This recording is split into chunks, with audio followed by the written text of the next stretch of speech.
طلاب الثانوية العامة أو الثانوية الأزهرية الذين لم يوفقوا إلى الدرجات التي كانوا يبتغونها أو كانوا يتطلعون إليها، أو إنه رسب أصلا وسقط.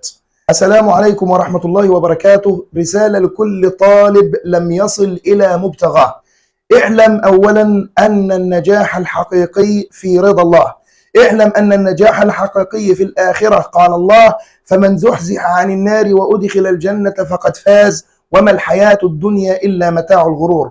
اعلم أن النجاح الحقيقي يوم القيامة حينما يقال لك أنك من أهل الجنة وليس من أهل النار. أما بقى بالنسبة لأمور الدنيا، فالأمور دي خلي بالك فيها مثل هقوله لك أو حكمة بتتقال: لو علمتم ما في الغيب لاخترتم الواقع. اوعى تزعل إنك ما وصلتش للمجموع بتاعك او المجموع اللي كنت بتتمناه. اوعي تزعلي انك ما وصلتيش للكليه اللي انت عايزاها. اوعى تفتكر ان دي نهايه المطاف. اوعى تستسلم للجماعه المثبطين اللي بيقعدوا يقول لك اصل وكان وانت ساقط وانت.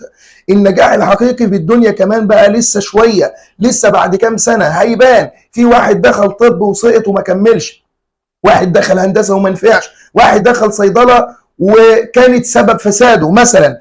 ايا كان، فكل واحد محدش عارف فيه ايه. ممكن ربنا سبحانه وتعالى رأى في علمه وفي لوحه المحفوظ ان الكليه او المجموع طلع ليه مثلا عايز تخش صحافه واعلام، هتطلع اعلامي فاسد. ممكن مثلا كنت هتخش كليه طب فهتستغل المرضى في غير ما يرضي الله سبحانه وتعالى.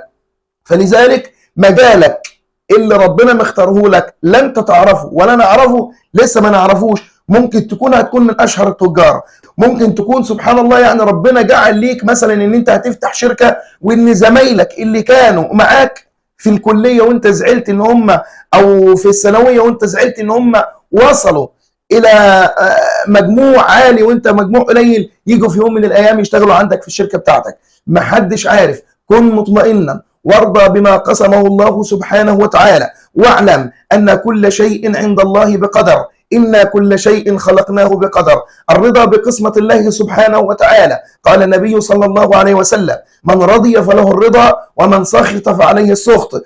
اعلم يلي مش عاجبك النتيجة، يلي منهار، يلي بتقول كده حياتي انتهت، ان اللي بيرضى ربنا بينزل عليه رضاه، وان اللي بيسخط ربنا بينزل عليه السخط. فان رضيت فقضاء الله نافذ ولك الاجر، وان لم ترضى بقضاء الله فقضاء الله نافذ وعليك الوزر. اذا النجاح الحقيقي مش دلوقتي، وكلنا تعرضنا للانتقادات دي، ويقول لك انت فيك وانت وانت وانت. فئه المثبطين اللي تخليك ماشي دي وتحط لك عصايه بين الدراجه عشان يوقفوك. لا، اوعى حاجه توقفك. اعلم ان النجاح بايدك انت مش بالمجموع. اعلم ان النجاح باقوالك وافعالك. كان ابويا الله يرحمه يقول: اصل الفتى فعله.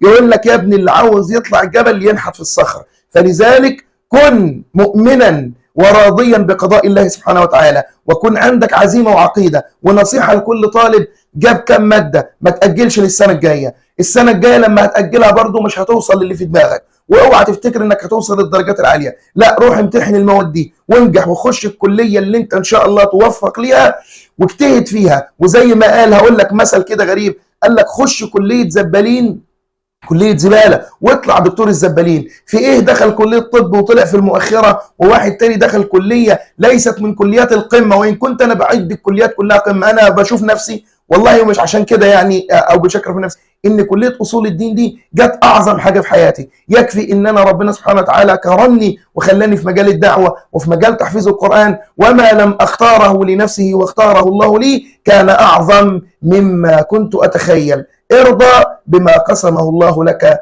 تكن اغنى الناس.